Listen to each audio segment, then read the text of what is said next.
히브리서 11장 21절 22절 개역 개정판으로 한번 먼저 읽어봅니다. 믿음으로 시작. 믿음으로 야곱은 죽을 때에 요셉의 각 아들에게 축복하고 그 지팡이 머리에 의지하여 경배하였으며, 믿음으로 요셉은 임종시에 이스라엘 자손들이 떠날 것을 말하고 또 자기 뼈를 위하여 명하였으며. 잠깐 기도하겠습니다. 주님의 이름을 찬양합니다.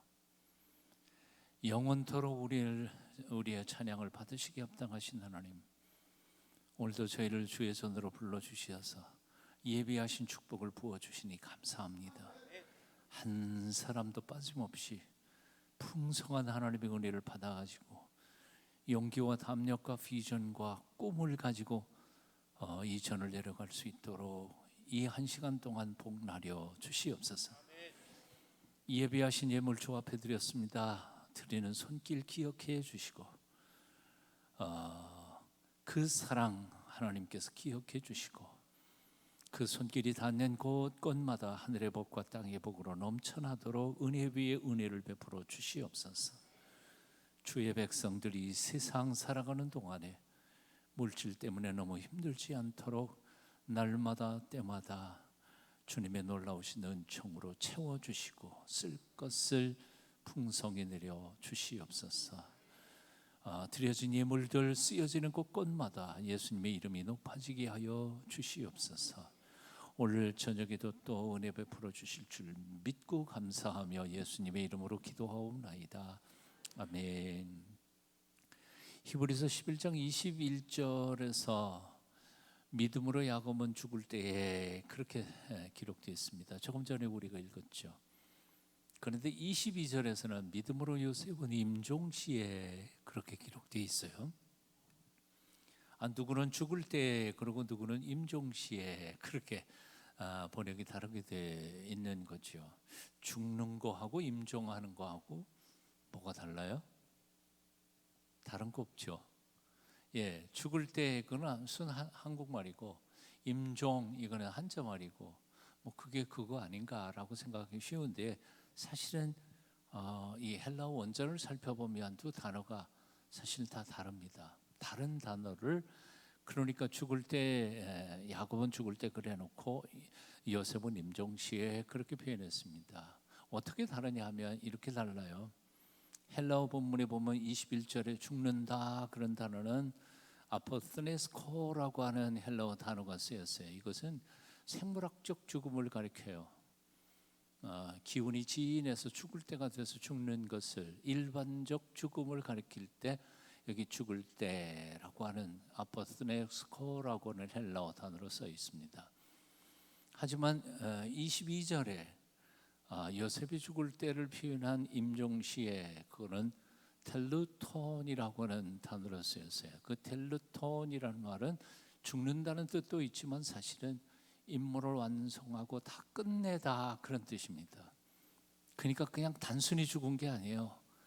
하나님께서 보내주신 사명을 다 완수하고 사명이 끝났으니까 떠나는 것을 의미합니다. 그래서 예수님께서 십자가에 못 박혀 돌아가시면서 마지막 하신 말씀 뭐죠? 다 이루었다. 그렇게 말씀하실 때 그 단어하고 요셉이 임종시에 하는 단어가 똑같은 단어로 쓰였어요. 그래서 전도 폭발을 받으신 분들은 아마 이 얘기 설명을 들었을 거예요. 예수님께서 다 이루었다라고 표현할 때 헬라어 이렇게 테텔레스타이라는 표현으로 헬라어에서 쓰여졌죠. 그런데 예수님에게만 쓰여진 게 아니고 사도 바울의 편지 속에도 이런 얘기가 나와요. 디모데후서 4장 7절에 사랑하는 믿음의 아들 디모데에게 죽음 직전에 쓴 편지 속에 이 똑같은 단어가 등장합니다. 읽어보면 이래요. 전제와 같이 내가 벌써 부어지고 나의 떠날 시각이 가까웠도다. 나는 선한 싸움을 싸우고 나의 달려갈 길을 마치고 믿음을 지켰으니, 그렇게 말할 때 나의 달려갈 길을 마치고 완성하고 완전히 완수하고 끝내고, 그럴 때 이 똑같은 단어를 사용했습니다. 신명기 34장 7절에 보면 모세의 죽음에 대해서 이렇게 기록하고 있어요. 한번 같이 읽어보실까요? 모세가 죽을 때에 나이 나이 120세였으나 120세였으나 그의 눈이 흐리지 아니하였고 기력이 쇠하지 아니하였더라. 이상하지 않아요? 모세가 120살에 죽었어요. 근데 죽을 때에 어떻다고요? 눈이 흐리지 않았어요. 기력도 쇠하지 않았어요. 근데 왜 죽어? 왜 죽어? 우리가 죽는 이유가 뭘까요? 병들어서 죽어요. 눈도 안 보이고 기력도 쇠하고 병들어서 죽는 거 아니에요. 근데 모세는 건강하고 기력도 쇠하지 않고 눈도 잘 보이고 완전히 건강한 상태인데 왜 죽어? 이유는 딱 하나예요. 하나님께서 주신 사명 끝났으니까 간 거죠. 이럴 때에 바로 임종이라고 표현하는 겁니다. 자, 바로 생물학적 죽음, 죽을 때가 됐으니까 그냥 죽는 거 하고 하나님이 맡겨주신 사명을 완수하고 이 세상을 떠나는 거 하고는 차원이 다른 인생이라는 거예요. 이럭저럭 사는 인생하고 하나님의 온전하신 뜻을 완수하면서 살아가는 인생하고는 차원이 다른 인생이라는 거죠. 우리는 지금 어떻게 살아가고 있을까 생각해 봐요. 그리고 내가 죽을 때에는 병들어서 죽나 아니면 건강한데도 불구하고 내가 이 세상에서 해야 할 일이 다 끝났으니까 훌훌 털고 하나님 나라의 건강한 몸으로 에녹처럼 뭐 죽음을 안 보고 가는 건 아니지만 죽기는 죽지만 그러나 훌훌 털고 하나님 나라에 들어갈 수 있을까? 여러분 어떻게 죽기를 바라세요? 안 아프고 죽고 싶지 않으세요? 이제부터 기도를 하세요. 생물학적 죽음이 아니라 하나님이 내게 맡겨주신 사명 다 끝났으니까 이제 아멘. 뭐 더 이상 살 이유가 없잖아요. 내가 할 일 다 했는데 뭐하러 여기 더 머물러 있겠어요. 그러니까 하나님께서 부르시면 아멘. 나 다 끝났어요. 갈게요. 테텔레스타이. 그러고 또 올라간다는 거죠. 제가 안식년 동성교회에서 안식년을 4번 했는데 그중에 2번째인가 3번째 안식년 때에 이제 떠나려고 내일 뭐 떠나려고 하고 있는데 장로님 한 분이 전화가 왔어요. 목사님, 우리 장모님이 평생 장모님 모시고 살던 이제 장로님입니다. 장모, 장로 잘 들으세요. 그래서 그 사위가 얼마나 그 장모님을 사랑하는지 그 장모님이 기도를 참 많이 하시는 분이세요. 그런데 곡기를 끊은 지 일주일이 넘었대요. 근데 목사님이 내일 이제 외국으로 떠나면 아무래도 돌아올 때까지 살아있을 것 같지가 않대. 그래서 마지막 신방 좀 해달래. 그래서 그러자고 그러고 그날 신방 갔습니다. 가는데 뭐 침대에 누워 계신데 내려오지도 못하시는 거죠.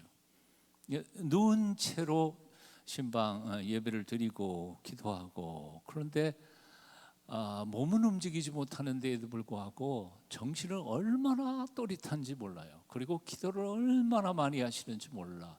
영계가 열려가지고 저는 뭔 소리 하는지 몰랐어요. 제가 비엔나 갈 예정이었는데 이렇게 얘기하더라고요. 목사님, 지금 비엔나는 비가 오지만 내일 목사님이 도착할 때는 활짝해서 좋을 거예요. 아마 그냥 나는 그냥 좋은 얘기하는 줄로 알고 아이고 고맙다고. 근데 진짜 비엔나 도착하니까 얼마나 활짝했는지 야, 이 양반이 기도 많이 하기는 많이 한다 보다 그랬어요. 근데 하여튼 예배를 드리면서 저는 이번이 마지막이다 생각하고 이제 예배를 간절히 드리고 찬송도 보통 신방 가면 한두 곡 부르는데 그 양반은 또 찬송 너무 좋아하셔서 한 10곡 이상 부르면서 마지막 인사를 하고 떠났다고 생각했어요. 그런데 얼마 후에 장로님한테 연락이 왔어요. 목사님 오셨다가 간 후로 부활하셨어요. 그 다음 날부터 다시 식사를 하기 시작하시고 정신이 돌아왔는데, 물론 하도 오래 저 침대에 누워 계셨던 분이라 뭐 그렇게 나와가지고 살아나신 건 아니고, 여전히 침대에 누워 계시면서 거의 대부분 누워서 기도하시고 하루 종일 뭐 할 일 없으시니까. 근데 1년 지난 다음에 돌아가셨어요. 돌아가셔서 장례 예배 드리러 딱 가서 얘기를 듣다가 보니까 제가 이렇게 깨달은 게 하나 있었어요. 아하, 제 깨달음 속에 침대에서 내려오지도 못하던 어르신이지만 그가 민족을 위하여, 교회를 위하여, 사랑하는 자녀들을 위하여 기도가 충만하게 채워지기까지 그 시간이 안 된 거예요. 그래서 1년 동안 그걸 다 채우시고 건너다, 그리고 기쁨으로 감사하면서 떠난 거라고요. 제가 그게 눈에 보여요. 그분 장례식 치르면서 아하, 그런 깊은 뜻이 있었구나. 저는 그래요. 병실에 누워 있어도 기도해야 할 사명이 있는 사람은 안 데려가시는 거예요. 네? 꼭 뭐 나가서 무슨 큰 일을 해야 사명이 아니에요. 나이 든 사람들, 몸이 아픈 사람들에게도 하나님은 분명히 사명이 있으니까 아직도 살려두시는 거죠. 그러니까 우리 이런 생각을 해봐요. 하나님 아직도, 뭐 저는 그런 이제 목회하면서 그런 것들을 많이 들었는데요. 새벽 기도에 어느 권사님이요, 늘 기도하는데 이렇게 기도하시는 권사님이 계셨어요.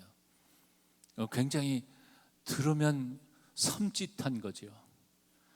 하나님, 나 데려가세요. 나 데려가세요. 나 데려가세요. 데려가세요. 30분, 1시간 동안 그렇게 기도를 해요. 그래서 가끔은 내가 머릿속에 진짜 데려가신다 그러면 어떨까? 나중에는 조금 그분이 기도를 조금 바꾸긴 하셨지만, 그런데 우리의 기도가 하나님 앞에 아직까지도 충만히 온전히 상달되지 않으니까 가끔씩은 하나님께서 살려두시는 경우들이 많이 있더라는 거죠. 오래전에 103세로 소천하신 방지일 목사님, 방지일 목사님 아시죠? 영동포교회 원로 목사님이시죠. 목사님 살아계실 때에 제가 영동포교회에서 부흥회를 한 적이 있었는데, 영동포교회는 이 동성교회보다 훨씬 더 보수적이에요. 부흥회는 어떻게 하냐면 수요일 저녁부터 시작합니다. 새벽기도, 낮공부, 저녁 예배, 수, 목, 금, 토까지 다 해요. 그리고 주일 낮 예배 4부 설교를 해야 부흥회가 끝난 거예요. 아니, 제가 목회하는 본교회도 있는데 그거 해야 된다 그래서 그 주일은 부목사님 시키고 제가 거기 갔었다니까요. 근데 이 방질 목사님이 평소에 남기신 말씀이 있어요. 그게 나중에 당신의 그 고백록에 프린트해가지고 책이 나와서 쓰여진 것인데요. 이렇게 고백하셨어요. 달아 없어질지언정 녹슬지는 않겠다. 녹쓰는 것이 두렵지 달아 없어지는 것은 두렵지 않다. 맡은 바 일에 열심을 다하여 힘에 넘치게 하라. 주님이 언제 오실지 모른다.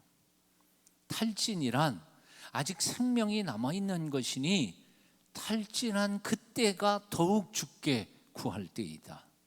탈진 이후의 충성이 진짜 충성이다. 와, 도전을 받지 않으세요? 도전받지 않으세요? 대단하신 어른이었어요.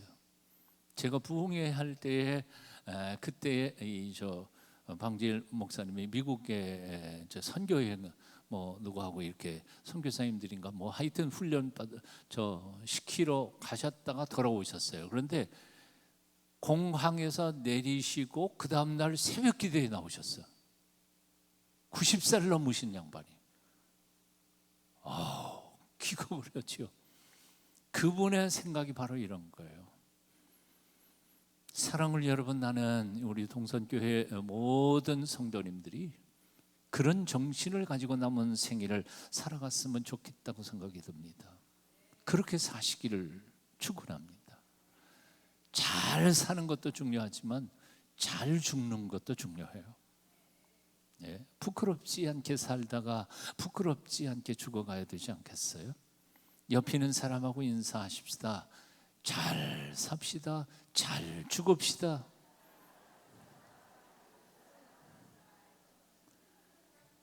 근데 잘 죽는 거는 잘 살아야 잘 죽더라고요. 잘 살지 못한 사람은 잘 못 죽어요. 제가 맨 처음 죽은 시신을 본 게 고등학교 2학년 때 제가 교회 나갔다고 그랬잖아요.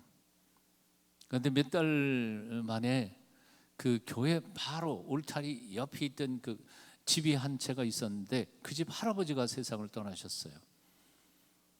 그분은 교회도 안 나오시는 분이에요. 그런데 그 집 가족들이 장례를 교회에서 해달라고 요청이 왔어요. 알고 봤더니 서울로 시집간 딸이 예수 믿는 사람이었어요.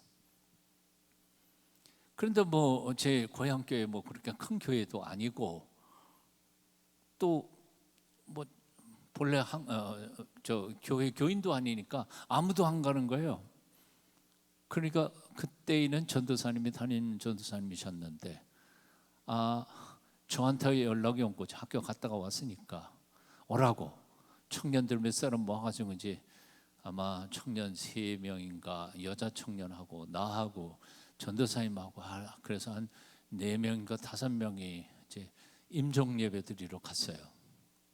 방 조그만데 딱 들어가는데 이렇게 포장을 이렇게 쳤어요.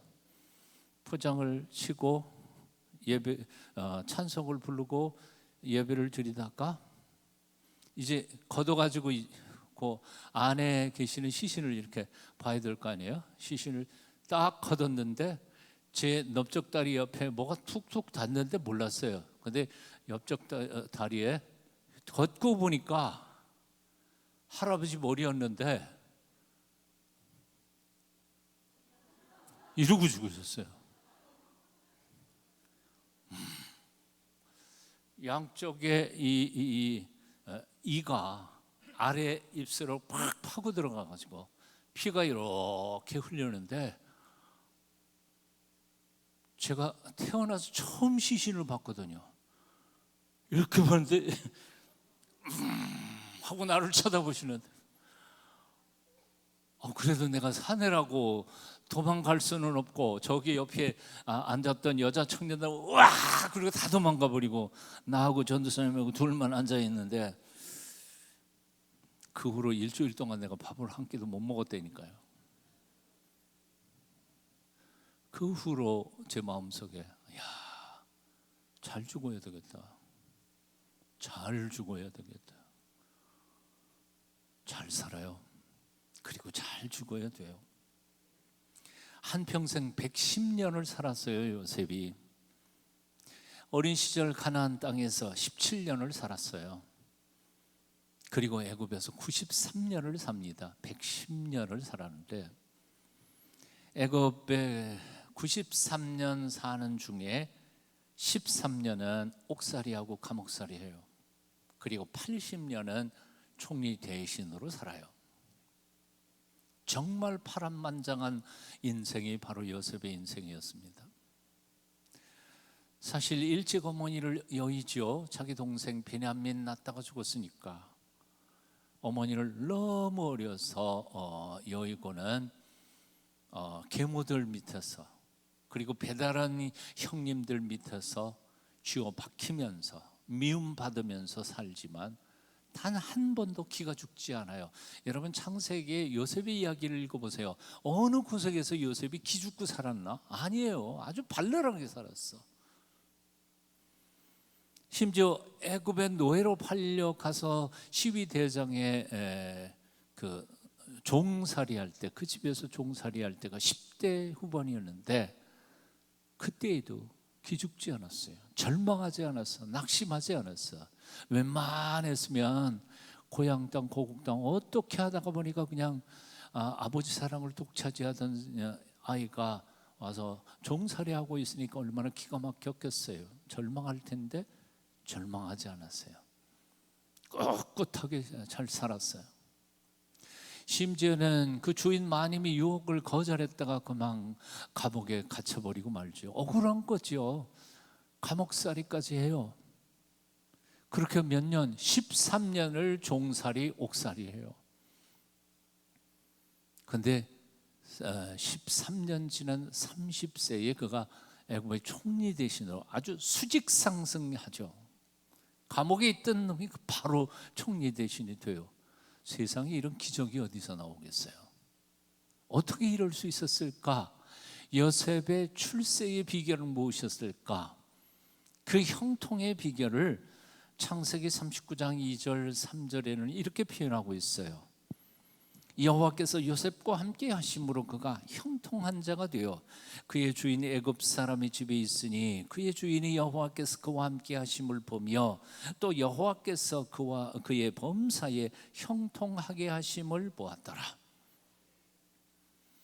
형통하다, 이 말이 영어로는 success예요. 쉽게 말하면 성공이라는 말이에요. 원래 우리는 성공 혹은 형통을 돈 많이 벌거나 아니면 출세하거나 아니면 명예 인기를 누리거나 이럴 때 형통했다 혹은 성공했다 그렇게 표현하지만 성경에서는 형통이나 성공을 그렇게 말하지 않아요. 요셉과 관련해서 형통 혹은 성공은 뭐가 형통이고 뭐가 성공이냐면 하나님이 그와 함께 계시는 게 형통이야. 하나님과 함께 임마누엘하고 살아가는 게 성공이라는 거죠. 세상 사람들이 보는 기준하고는 더 다르다는 거예요. 그런데 놀랍게도 그가 요셉이 자기 신앙 고백만 그런 게 아니고 그 집 주인이 가만히 보니까 저놈은 이상하게 잘 돼. 저놈은 이상하게 잘 돼. 그러니까 보이지도 않는 하나님이 형통하도록 이끌어 가는가 보다. 주인마저도 그 형통을 보았다는 말이 그 창세기에 있는 말씀이에요. 자, 그래요. 곰곰이 한번 요셉의 생애를 한번 돌아보죠. 17살 나이에 형님들에게 미움을 받아가지고 맨 처음에 죽을 뻔했는데 죽지는 않고 애굽의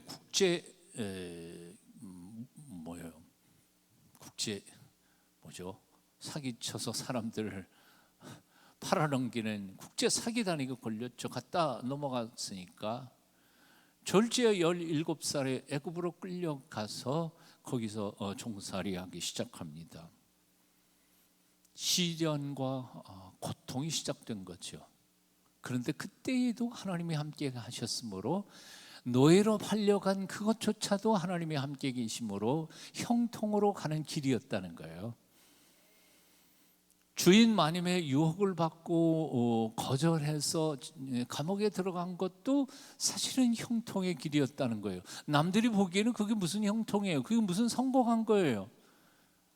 아니, 아버지 사랑받으면서 집에서 잘 있던 아이가 그러면 인신매매범에 걸려서 외국 땅으로 종살이로 끌려갔다면 그걸 형통이라고 성공이라고 말할 수 있는 사람 아무도 없어요. 그런데 성경은 그게 형통이라는 거예요. 심지어는 감옥에 들어간 것도 형통이라고 말하고 있는 거예요. 근데 이렇게 생각해 보면 이해가 돼요. 만일 형들이 요셉을 미워하지 않아서 팔아넘기지 않았더라면 그가 총리 대신 됐을까요? 안 됐어. 종살이 할 때 주인 마님이 유혹하지 않았더라면, 그런 유혹이 없었더라면 총리 대신 됐겠어요? 안 돼. 그리고 거절하지 않았더라면 안 돼. 감옥에 들어가지 않았더라면 안 돼. 그러니까 요셉이 지금 수많은 고통과 시련을 겪고 감옥까지 들어가서 13년 동안 그렇게 고생한 모든 과정이 다 하나님이 요셉을 형통케 하는 길로 인도하신 것이었다는 거죠. 아멘. 그러니까 우리는 지금 내가 시련을 맞고 있다, 그런 거에 대해서 너무 낙심할 필요가 없어요. 왜냐하면 그것을 합해서 하나님께서 형통의 길로 인도해 가시는 과정이라고 우리가 믿을 수 있으니까요. 아멘. 사업 망한 거 주님 안에서는 하나님과 함께 계시면 그것도 형통의 길이에요. 대학 떨어진 거 그것도 형통의 길이에요. 고3 학생이 시험을 치는데 서울대는 아무래도 아슬아슬하니까 연대 시험을 쳤어요. 근데 떨어졌어. 연대는 충분히 들어갈 수 있다고 생각했는데 떨어졌어. 얼마나 절망하고 낙심했겠어요. 근데 그 다음 주에 주일날 그 친구 만났어요. 그랬더니 그 친구가 밝게 웃으면서 나보고 그래요. 목사님, 저 내년에 서울대 합격해 주신다 그랬어요. 그래서 아, 드디어 이놈이 미쳤구나. 근데 그 다음에 서울대 들어갔어요. 진짜. 여기 떨구고 하나님이 다음에 이렇게 붙여주시고, 그러니까 떨어진 것도 은혜야, 망한 것도 은혜고, 하나님의 손 안에서는 망한 것도 흥한 것이고 죽는 것도 사는 길이고 떨어진 것도 더 좋은 길을 인도하시는 하나님의 놀라우신 축복의 선물이라는 거죠. 그러므로 오늘 내가 고통을 당한다고, 시련 당한다고 너무 쉽게 절망할 필요 없어요. 낙심할 필요 없어요. 말기 암에 걸린 것조차도 하나님께서 앞에서 가장 좋은 것 만들어 가실 하나님의 놀라우신 섭리가 있으니까요. 절망하지 맙시다. 하나님과 내가 함께 있기만 한다면 모든 것은 형통의 길로 가는 길이다. 로마서 8장 28절에서 사도 바울은 그래서 이런 고백을 하지요. 우리가 알거니와 하나님을 사랑하는 자 곧 그의 뜻대로 부르심을 입은 자들에게는 모든 것이 합력하여 선을 이루느니라. 아멘. 모든 것이 합력하여, 즉 모든 것 속에는 좋은 거, 잘된 거, 합격한 거, 돈 많이 번 거, 출세한 거, 그것만 얘기하는 게 아니에요. 떨어진 거, 망한 거, 병든 거, 그것까지 다 합해서 하나님은 최고의 것을 만들어 간다는 뜻이에요. 이 로마서 8장 28절을 제가 원전에서 쉽게 한번 번역을 해봤어요. 그 문법적인 의미까지 담아서요. 이 뜻은 이런 거예요. 하나님을 사랑하는 사람들, 그 뜻대로 부르심을 입은 사람들을 위하여 하나님께서는 지금도 모든 것을 합해서 가장 좋은 것을 만들어 가고 계십니다. 현재 진행형이에요. 우리 중부님, 그러니까 우리 큰아버지죠. 큰아버지, 중간집 큰아버지, 그 중간에 중부님, 백부님, 중부님인데 그분이 한의사였어요. 한의사였는데 큰 집에 놀러 가보면 이 약방이 있잖아요. 약방. 여러분들 그 한약방 가보신 적 있으세요? 그러면 뭐 이 조그만 서랍들이 많잖아요. 벽 하나 이렇게 돼 있잖아요. 거기서 노는 게 참 재미있어요. 이제 큰아버지 없을 때는 뭐 이렇게 빼고 2개 빼고 3개 빼고 그러면 이 계단 돼 가지고 저 꼭대기에 있는 거 빼먹기도 하고. 근데 약장이 있고 약장 옆에 호마이카로 칠해진 특별한 약장이 있어요. 거기는 항상 자물쇠를 잠갔어요. 유리에다가 이렇게 표시를 해놓고는 빨간 글씨 까만 글씨로 독약 그렇게 썼어요. 내가 어린 마음에 이상하다, 우리 큰아버지는 병든 사람 고치는 의사인데 독약이 왜 필요해? 그래서 오늘날 물어봤어요. 큰아버지, 그 큰아버지 병 고치는 의사 아니에요? 근데 왜 독약을 갖다 놨어요? 사람 먹으면 죽으라고. 그랬더니 그때 큰아버지가, 그때 말로는 어린 제기는 이해가 안 되네, 그런 말을 했어요. 독도 급할 때 능력 있는 의사의 손에 들리면 죽은 사람도 살아나는 법이란다.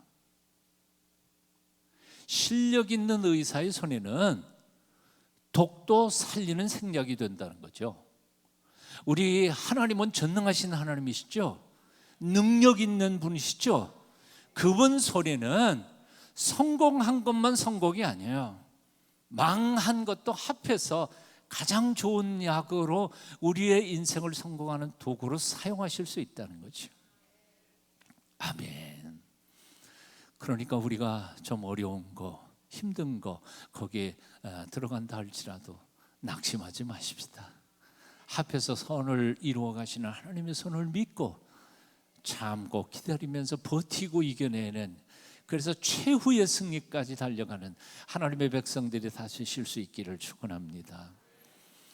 자, 이게 이제 첫 번째 요셉을 통해서 우리에게 주시는 첫 번째 말씀은 바로 진정한 형통, 진정한 성공은 하나님과 함께 하는 것이다 하는 메시지입니다. 하나님과 임마누엘 할 때 우리는 모든 것이 형통의 길입니다. 두 번째, 우리가 이 요셉의 생애를 통해서 배워야 할 것이 있습니다. 사실은 첫 번째 것보다 더 중요한 거 있어요. 그게 뭔가 하니? 자, 요셉이 가나안 땅에 17살짜리 소년으로 잡혀가가지고 총리 대신이 된 이 수직 상승의 성공의 스토리는 창세기 4장밖에 안 나와요. 4장밖에. 그런데 나머지 총리 대신이 된 이후에 죽을 때까지 이야기는 그것의 2배가 넘는 9장이 나와요. 50장까지. 41장 후반부터 50장까지 9장이나 기록이 되어 있어요. 그러면 도대체 4장의 출세한 기록, 그리고 나머지는 무슨 얘기가 있을까 궁금하지 않아요? 보통 우리가 스토리 혹은 소설을 읽을 때 그 결론은 대충은 그래요. 잘 먹고 잘 살았다, 끝, 그러잖아요. 성공 스토리의 대부분의 모습이 그래요. 그런데 창세기의 핵심은 그게 아니야. 총리 대신이 되어서 잘 먹고 잘 살았다, 끝, 아니야. 그게 끝이 아니에요. 진짜 얘기는 이제부터 시작되는 거예요. 그러면 진짜 이야기, 이후에 나오는 9장에 걸친 얘기가 무엇이었을까? 그 얘기는 이제 오늘 집에 가셔서 또 꼭 한번 읽어보십시오. 그 이야기는 미웠던 형들, 자기를 팔아넘겼던 형들을 용서하고 화해하고 가정이 회복되는 스토리로 끝나요. 즉 다시 말하면 진정한 우리의 인생의 행복이 뭐냐? 출세하는 거 아니에요. 총리 대신이 되는 게 아니에요. 돈 많이 버는 게 아니에요. 사랑하는 이들과 화해하고 용서하고 회복되는 것, 그것이 가장 아름다운 그리고 가장 복된 행복이라는 거예요. 이게 요셉의 생애를 통해서 우리가 배워야 하는 겁니다. 그리고 이 이야기가 창세기 전체 1장부터 50장까지 창세기 전체에서 가장 아름다운 스토리고 가장 확실한 결론 부분이 바로 이것입니다. 자, 어떻게 요셉은 17살짜리를 국제 인신매매단에게 팔아 넘긴 형들을 용서할 수 있었을까 하는 거예요. 어떻게 용서할 수 있을까? 그 인간 같지도 않은 인간들을 말이에요. 근데 그 용서의 비결이 바로 거기 있어요. 창세기 45장 5절부터 7절 8절 여러분 한번 같이 읽어봅니다. 함께 읽어보실까요? 시작. 당신들이 나를 이곳에 팔았다고 해서 근심하지 마소서, 한탄하지 마소서. 하나님이 생명을 구원하시려고 나를 당신들보다 먼저 보내셨나이다. 하나님이 큰 구원으로 당신들의 생명을 보존하고 당신들의 후손을 세상에 두시려고 나를 당신들보다 먼저 보내셨나니 그런즉 나를 이리로 보낸 이는 당신들이 아니요 하나님이시라. 하나님이 나를 바로에게 아버지로 삼으시고 그 온 집의 주로 삼으시며 애굽 온 땅의 통치자로 삼으셨나이다. 지금 요셉이 바라보고 있는 역사의식이 뭐냐 하는 거예요. 본래 사실 애굽 땅에 오게 된 이유가 뭐예요? 형들이 팔아넘겼으니까 이쪽으로 온 거죠. 종살이 옥살이 한 이유가 뭐예요? 형들이 자기 피부체 아니라고, 배다른 동생이라고 팔아넘겨서 고생하게 만든 거죠. 그런 사람들을 어떻게 용서할 수 있겠어요? 아마 죽는 순간까지 이를 박박하면서 이거 복수해야지, 그런 생각이 안 들겠어요. 그런데 요셉이 곰곰이 생각해 보는 거예요. 형들이 날 팔아서 내가 애굽 땅에 온 게 아니구나. 형들을 이용해서 하나님께서 나를 애굽 땅에 먼저 보내서 총리 대신 시켜 놓으시고, 그리고 그 기근의 7년 동안 내 식구들 다 불러서 여기 먹여 살려 살리게 하신 하나님의 계획이었구나. 그래서 형들에게 말하고 있는 거예요. 형들이 나 보낸 거 아니에요. 아니, 형들이 보냈지 실제로는. 그렇지만 형들 배후에서 하나님께서 나를 보낸 거니까, 그러니까 나를 팔아넘었다고 죄책감 가지고 낙심하지 마세요. 그리고 형들을 오히려 위로하고 있는 거예요. 예? 그런데 창세기 50장에 보면 형들이 이 요셉의 말을 믿지 못하죠. 그래서 아버지 야곱이 돌아가시고 난 후에 형들은 겁먹었어요. 아버지가 살아계시니까 우리한테 복수를 못했지만, 이젠 아버지가 떠난 지금 저 총리 대신이 된 동생이 비비린내 나는 복수를 할지도 모른다. 그래가지고 사람을 보내가지고 자기 동생한테 말 이렇게 높이면서 용서해 주십시오, 살려주십시오. 그리고 다시 고백하는 게 창세기 50장에 나오잖아요. 그런데 요셉은 그 형들에게 아니요, 하나님이 날 보내신 거예요. 당신들, 즉 형님들뿐만 아니라 형님의 자녀들까지, 즉 모든 조카들까지 내가 다 책임지겠습니다 라고 고백하는 아름다운 이야기가 창세기 50장에 나와요. 요셉은 자신이 겪었던 시련, 고통, 고난, 이 모든 것이 자신을 형통의 길로 인도하시는 하나님의 손길임을 믿었습니다. 또한 총리 대신으로 하나님께서 자기를 올려주신 뜻도 자기가 잘나서 뛰어나서 시킨 게 아니라 가족의 구원을 위하여, 이스라엘 민족의 새로운 역사의 출발을 위하여 예비하신 하나님의 섭리였던 것을 알았던 거죠. 그러니까 총리 대신이 됐다 그래서 교만하거나 돈 좀 벌었다 그래서 교만해서 다른 사람들을 사람 취급하지 않는 그런 모습이 요셉에게는 하나도 없었어요. 그리고는 그가 이제 숨을 거두면서 하는 이야기가 바로 히브리서에 있는 말씀과 창세기에 나오는 말씀하고 똑같은 거예요. 다 했어요. 총리 대신이 되어서 가족들, 가문들 다 거스리고 이제는 숨을 거두게 됐을 때에 그런 고백을 하는 거죠. 예수님처럼 고백한 겁니다. 테텔레스타이, 나 다 끝났다. 하나님이 내게 맡겨주신 사명 다 끝났다. 이제 하나님, 나 이제 떠나도 돼요. 아멘. 부르시는 대로 가겠습니다. 이게 요셉의 고백이었다는 거예요. 그래서 히브리서 저자는 뭐라고요? 요셉은 임종시에라고 표현했던 겁니다.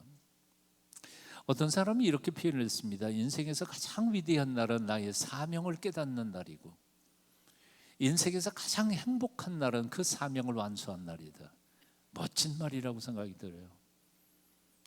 나는 여러분이 이번 기회에 내가 왜 살아야 하는지, 내가 뭐 때문에 남은 삶을 살아야 하는지, 여러분에게 주신 소명, 사명을 깨닫는 기회가 되실 수 있기를 바랍니다.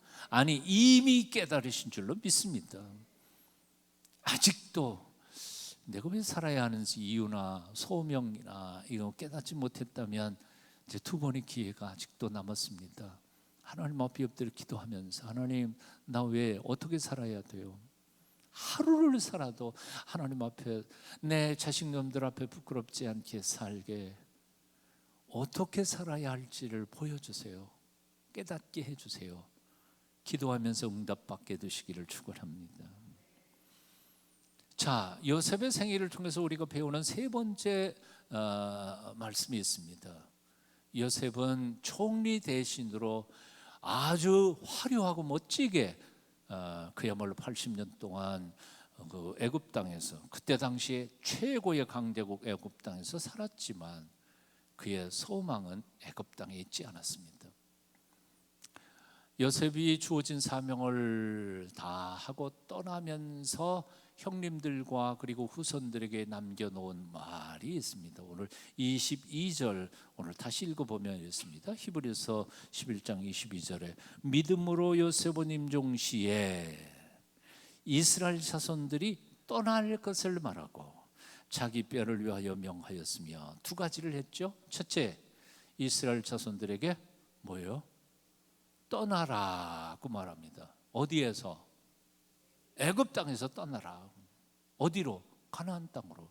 하나님이 언약으로 주신 약속의 땅 가나안 땅으로 돌아가라는 거예요. 그리고 두 번째는 그렇게 떠나갈 때 자기는 이미 죽었으니까 내 발로 못 가니까 내 죽은 뼈라도 추스려서 가지고 가서 하나님의 약속의 땅에 묻어다오 하는 것이 그의 유언이었던 거예요. 그러니까 요셉에게 있어서 가장 중요한 것은 무엇이었느냐 하면 총리 대신 되는 것도 아니에요.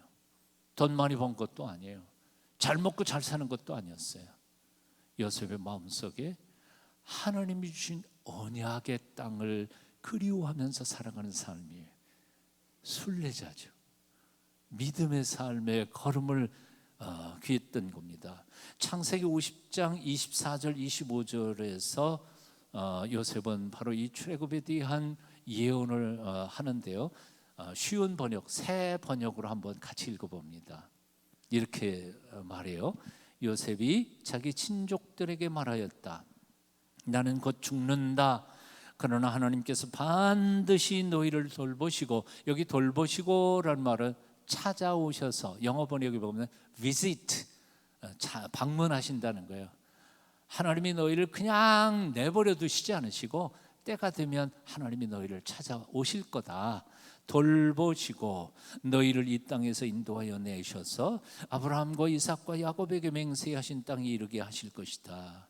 요셉은 이스라엘 자손에게 맹세를 시키면서 일렀다. 하나님께서 반드시 너희를 돌보실 날이 온다. 그때 너희는 나의 뼈를 이곳에서 옮겨서 그리로 가지고 가야 한다. 이렇게 표현했다는 거죠. 그러니까 사도 바울이라네요. 이게 뭐 며칠 하다가 보니까 그냥 혀가 꼬이네요. 요셉은 자신이 죽어가면서 형들의 시선을 자신의 죽음에 두지 않아요. 자신의 죽음을 넘어서서 이스라엘 민족의 미래를 향하여 꿈을 꾸며 바라보게 하는 거죠. 사실 생각해 보면 요셉이라고 하는 사람이 얼마나 위대한 사람입니까? 7년 대환란에 애굽 사람들 모든 백성들을 보호했고 지켜주었고 부강한 나라로 만든 사람입니다. 그래서 애굽 사람들은 바로 왕, 바로 밑에, 바로는 이름만 바로 왕이고 실권을 가진 사람은 바로 총리 대신이었던 요셉이었던 거죠. 얼마나 애굽 사람들이 요셉을 존경했던지 요셉의 아버지인 야곱이 세상을 떠났을 때 며칠 장을 지내요? 70일을 애통했습니다. 3일장도 아니고 5일장도 아니고 10일장도 아니고 70일 동안 온 국민이 애통해하면서 장례를 치러요. 대단한 거 아니에요? 아마 이건 바로보다 더 했는지도 모르겠어요. 자, 아버지를 장례 지냈는데 70을 울었어. 그런데 본인이 죽으면 애굽 사람들이 어땠을 것 같아요? 며칠 울을지 모르지만 하여튼 대단한 대접을 받았을 거라고 생각해요. 이런 정도의 위치라면 아마 요셉은 자기 후손들이나 형들한테 이렇게 말할 수도 있었을 거라고 생각해요. 내 무덤을 피라미드처럼 크게 세워라. 비석도 세워라. 내가 했던 업적을 대대손손 전하라. 내 아들아, 내 딸들아, 이 땅을 떠나지 말고 여기서 길이길이 행복하게 살아라. 그렇게 유언할 수도 있었을 거 아니에요. 근데 요셉은 그런 생각 없어요. 전혀 생각이 없어요. 오히려 그들에게 당부합니다. 이 땅을 떠나. 이 땅은 우리가 살 땅이 아니야. 여기 정붙이지 마라. 나는 지금 죽어 너희와 함께 가지 못하지만 때가 되면 하나님께서 너희를 찾아오실 거야. 그때 너희가 이 땅을 떠나는 바로 그때 내 뼈도 챙겨서 가지고 가서 하나님의 약속하신 땅 가나안에 묻어다오. 요셉에게 가장 중요한 것은 권력이나 부나 명예나 인기나 높은 자리가 아니었습니다. 하나님의 언약의 말씀이었습니다. 하나님께서 약속하신 그 소망의 나라였습니다. 그는 마지막 순간 간곡히 부탁합니다. 내 뼈도 데려가다오. 비록 살아서는 못 가지만 내 죽은 뼈라도 하나님의 언약의 성취를 꼭 보고 싶구나. 하나님의 약속의 성취에 대한 갈망이었습니다. 이제 말씀을 거의 줄이면서 이렇게 생각해 봅니다. 인생이 뭘까요? 우리가 왜 사는 걸까요? 우리는 어디로 가는 걸까요? 제 나이 또래 되시는 분들은 옛날에 유행가를 잘 아실 거예요. 유행가 같지만 정말 의미는 굉장히 철학적인 하숙생. 아세요? 아시는 분 한번 손 들어보세요. 인생은 나그네 길 어디서 왔다가 어디로 가느냐. 아유, 목사가 유행가 한번 불러보려니까 잘 안 나오네요. 구름이 흘러가듯 떠돌다 가는 길에 정일랑 두지 말자, 미련일랑 두지 말자. 그 가사가 얼마나 중요한지 몰라요. 정두지 말아요.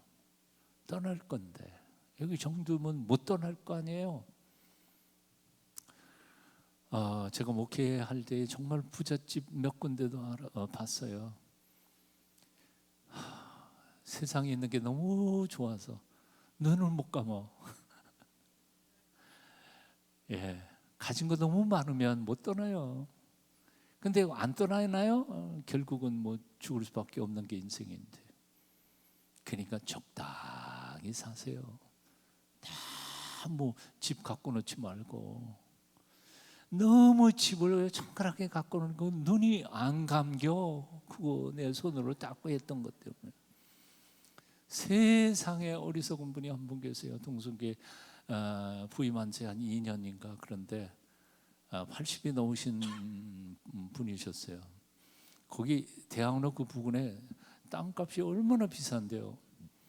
근데 거기 집이 큰 게 한 100평짜리 정도 큰 집이었는데 80이 넘은 양반이 새 집 지어가지고 살겠다고, 예, 그거 다 허물고 집 어디 임대해가지고 밖에 나가 있어서 2년인가 3년 만에 다시 돌아온다고 공사를 시작하셨어요.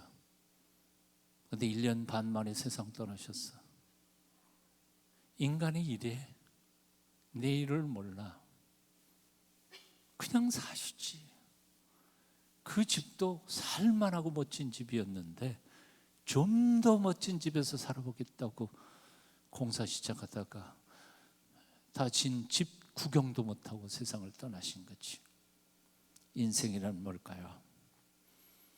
사실 태어난 고향, 영혼의 갈 본향 우리 잘 몰라요. 우리 신앙의 선배들을 생각해 보세요. 믿음의 조상 아브라함은 갈대아 우르에서 태어났죠. 하나님의 약속을 믿고 우르를 떠나서 방황하다가 낯선 땅 가나안 땅에 묻히고 맙니다. 야곱도 고향을 떠나서 하란에서 20년 동안 살았죠. 그리고 가나안에 돌아오지만 결국 죽을 때는 어디서 죽나요? 타향에 있는 애굽 땅에서 거기서 죽죠. 요셉의 품에.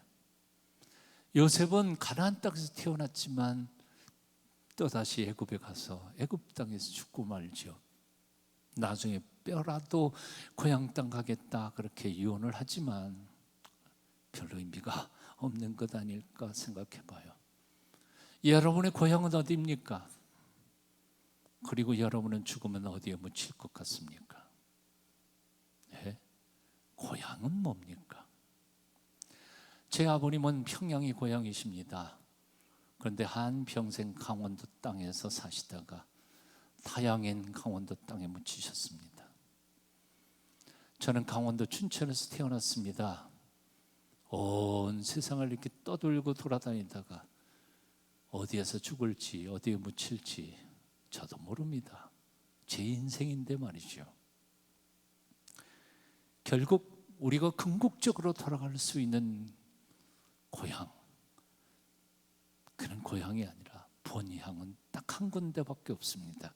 히브리서 11장 15절 16절, 저희가 나온 바 본향을 생각하더라면 돌아갈 기회가 있었으리오니와 저희가 이제는 더 나은 본향을 사모하니 곧 하늘에 있는 것이라. 아멘.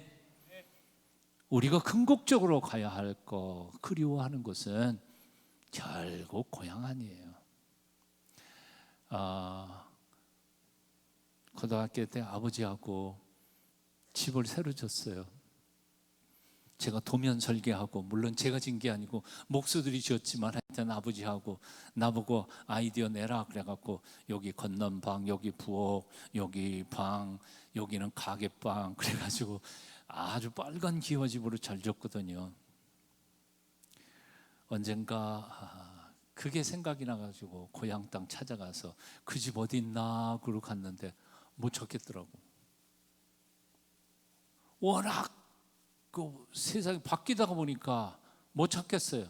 그래서 동네 사람한테 물어봤어요. 몇 년 전에 헐렸대. 거기 새로 졌대. 고향이라고 찾아가 봤는데 고향이 아니야.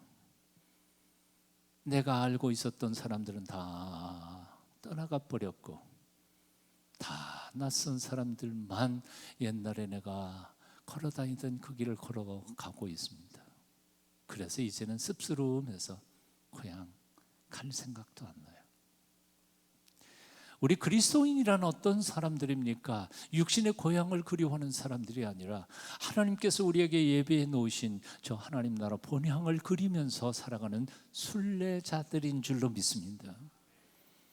그래서 히브리서 저자는 이렇게 표현해요. 우리는 이방인이라 스스로 세상 속에서 나그네라 지칭하는 순례자들이라고 고백합니다. 히브리서 11장 13절 14절 여러분 함께 같이 읽어보실까요? 시작. 이 사람들은 다 믿음을 따라 죽었으며 약속을 받지 못하였을 때 그것들을 멀리서 보고 환영하며 또 땅에서는 외국인과 나그네임을 증언하였으니 그들이 이같이 말하는 것은 자기들이 본향 찾는 자임을 나타냄이라. 본향 천국이죠. 사실은 제가 신학교 다닐 때 여기 성내동에서 살았습니다. 그때는 여기가 이렇게 번화롭지 않았습니다. 저기 다 밭이고 논벌이고 그래서 비만 오면 장화 신고 다녀야 했습니다. 근데 지금 와보니까 옛날 생각이 나요.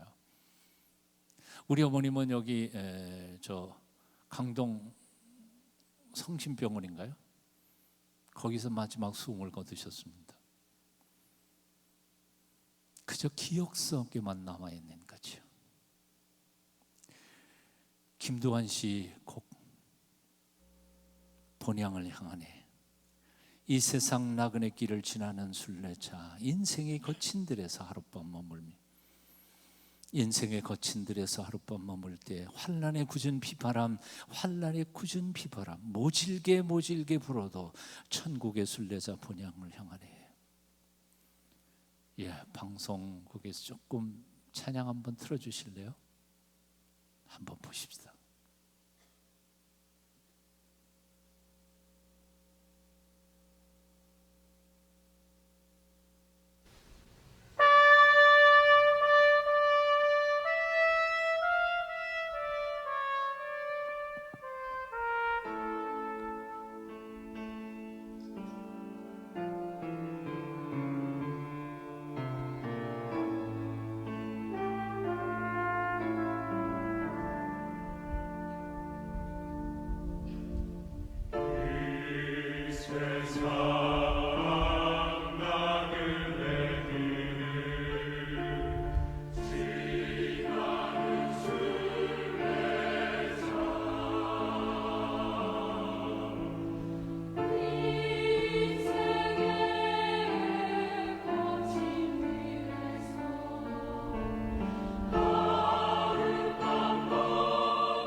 애굽 온 나라 백성들의 존경을 받고 남부럽지 않게 살았지만 오직 하나님의 약속만 바라보며 약속의 땅 가나안을 그리워하며 죽어갔던 요셉, 그 아름다운 신앙을 본받으며 남은 삶, 우리 자신감들 앞에, 우리 신앙의 후배들 앞에 부끄럽지 않게 살아가는 저와 이 여러분이 되기를 축원합니다. 기도하겠습니다. 우리 존재의 영원한 본향이신 하나님, 주께서 허락하신 인생길에서 우리가 너무 욕심부리지 않고 살도록, 하나님 안에서는 어떤 시련도 역경도 모두 다 형통의 길임을 믿고 당당하게 살도록, 하나님 안에서는 어떤 영광도 축복도